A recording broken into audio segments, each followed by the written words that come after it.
Every day, something dramatic happens in the Caribbean that affects our lives. We'll give you the details. We'll give you the facts on Caribbean Perspective with Eddie Frederick. Host Eddie Frederick. So glad you can join us. Trinidad and Tobago set to break record with murder toll this year. This story takes the lead in today's edition of Caribbean Perspective for Thursday, 1st December 2022. Details when we return. The hurricane season is now upon us, so we as Caribbean people need to remember to think safety and be prepared. Avoid venturing outside during a storm or hurricane, especially if there are strong winds. Rooftops and other debris are often blown about and can cause great damage.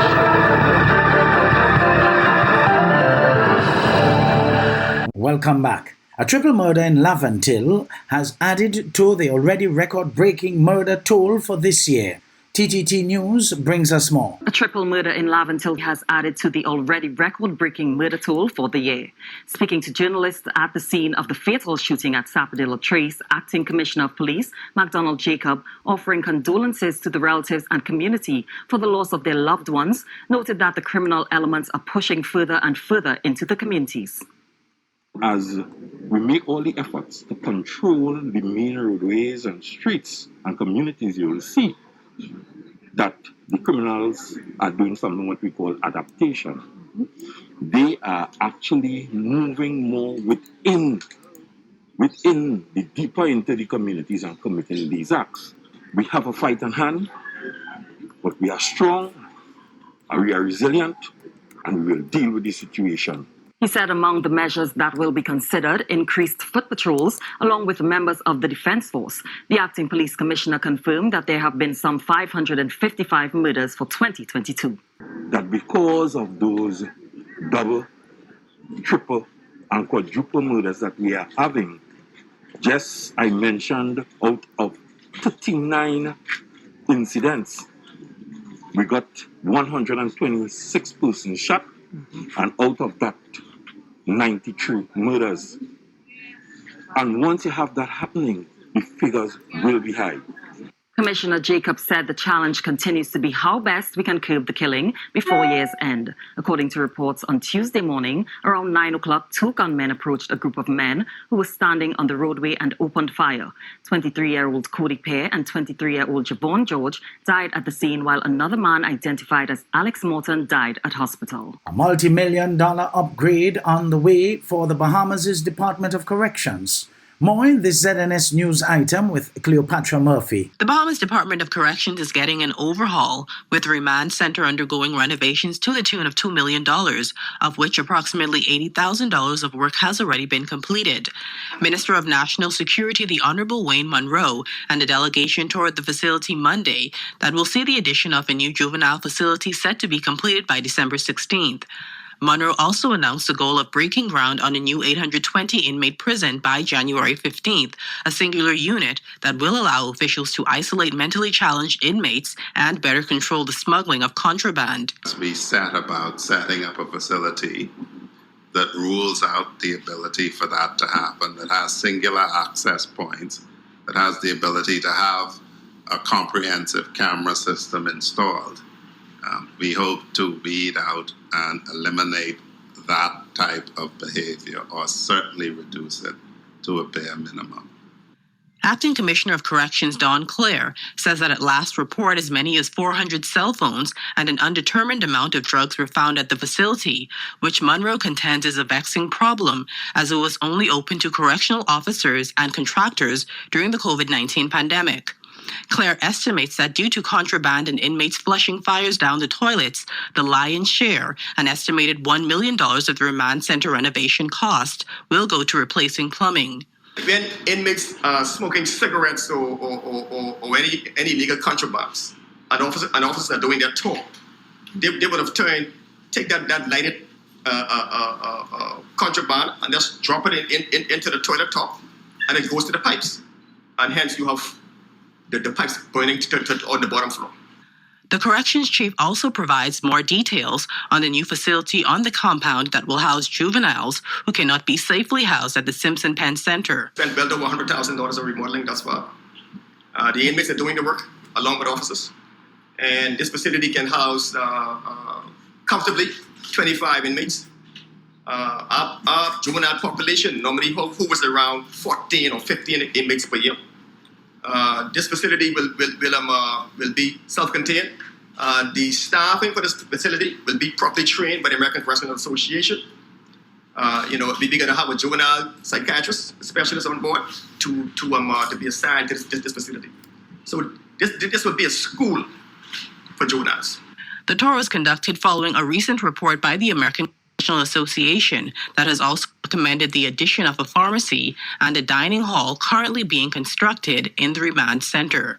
For the Bahamas Tonight, I'm Cleopatra Murphy. Minister of Legal and Constitutional Affairs in Jamaica, Marlene Malahoo Fort, says the opposition People's National Party PNP has emboldened criminals by not supporting select crime-fighting measures.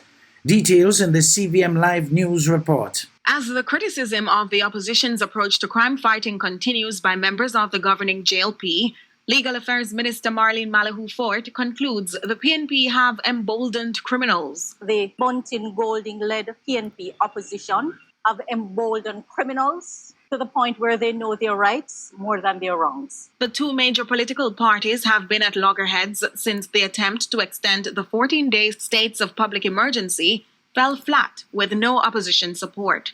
The St. James West Central Member of Parliament went on to explain her pointed view. We are lawmakers first as members of Parliament, and we've been trying to get a common view across the aisles on matters that our view of the Constitution tells us can be done. And we made a proposal in keeping with express provisions of the Constitution. Section 14, 1F, 1 and 2. That deals with arrest and detention in respect of persons who are suspected of committing crimes, and also the preventive detention side, where it's reasonably necessary to detain or arrest for the purpose of preventing crime. And here we are today. The minister insists the PNP has made unfair allegations regarding the actions of the security forces under the special crime-fighting measure, adding the party's view on policing is outdated. The view that the opposition has about the state of affairs in Jamaica is outdated. The views about policing in Jamaica is outdated. And every time I hear an allegation of human rights abuse, the allegation is actually being levied at the security forces who are executing on the ground. And it is wrong, because the police have come a long way in their training and in discharging their duties. The opposition in Parliament insists the SOE must not be the first resort for the government to curb crime, while again demanding a full crime plan. Nika Lewis, CVM Live. You're listening to Caribbean Perspective with Eddie Frederick.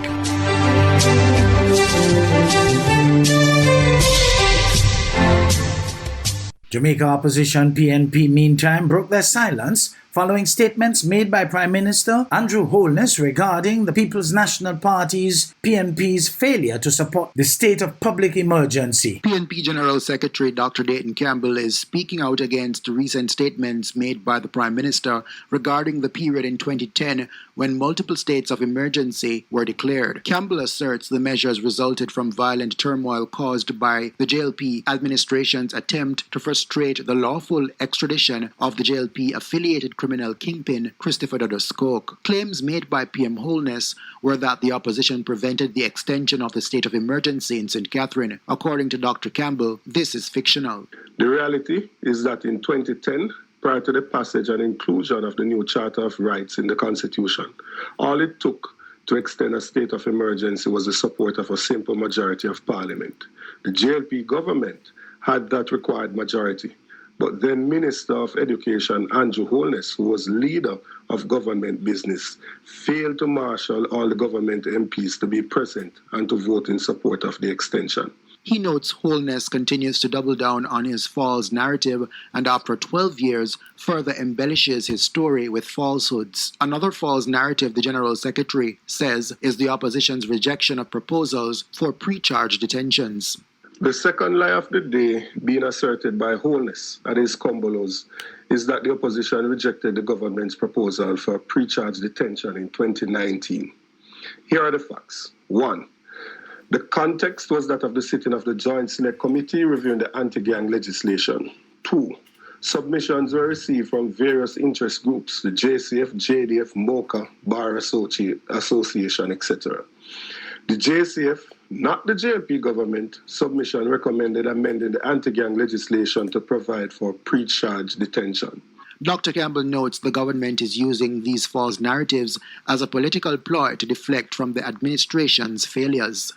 This continued gaslighting of the Jamaican public by the Prime Minister demonstrates his insecurity in calling for support from the opposition, and that he's only seeking a scapegoat to deflect from the failures of his administration. The People's National Party failed to support the extension of the recently declared SOE, which expired on Monday.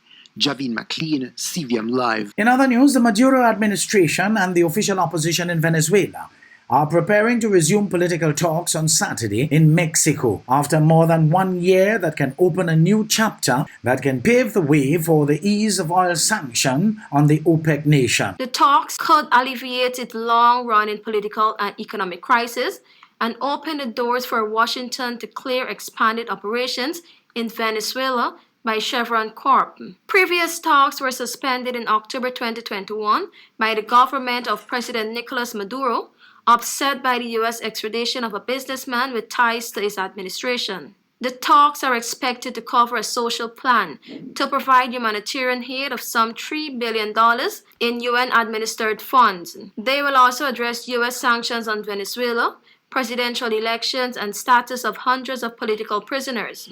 U.S. Department of State official Brian Nichols welcomed the return in dialogue among the parties. Renewed political dialogue in Venezuela have been repeatedly delayed due to disagreement over the terms, especially related to elections, and as well as the origin of the funds for the social plan.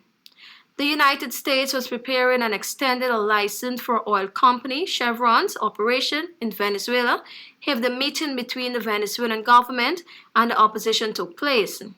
Chevron could win U.S. approval as soon as Saturday, once the talks resume, which would help rebuild sagging oil production in the Latin American nation. Samora Castro, Honduran president, declared a state of emergency and announced a new plan to combat the rising number of new cases of extortion by violent criminal groups operating across the country. Castro's new measures would allow the suspension of some constitutional rights in areas with predominant criminal gang presence, and deployment of 20,000 police agents, no security controls on road, and measures against money laundering. Congress must still approve the suspension of constitutional rights, though the security plan came into force on Thursday. The declaration also authorized the Honduran government to make extraordinary use of public funds to combat criminal gangs known for their involvement in illicit activities such as kidnapping and drug trafficking. The leftist president announced a new plan to combat extortion affecting the impoverished Central American nation in a television broadcast. The plan follows pressure from businessmen, truck, bus, and taxi drivers, residents, and non-governmental organizations who say extortion, largely by the MS-13 and Mara Barrio 18 gangs, have worsened in recent months. In exchange for a so-called war tax, gangs offer protection or say that those who pay up will not be killed. The gangs have torched buses and killed drivers who did not pay the fee, prompting businesses and people to pay out of fear. This extortion generates annual profit equivalent to $737 million for the gangs, nearly 3% of the country's gross domestic product, according to the Association of More Just Society, a security force non-governmental organization.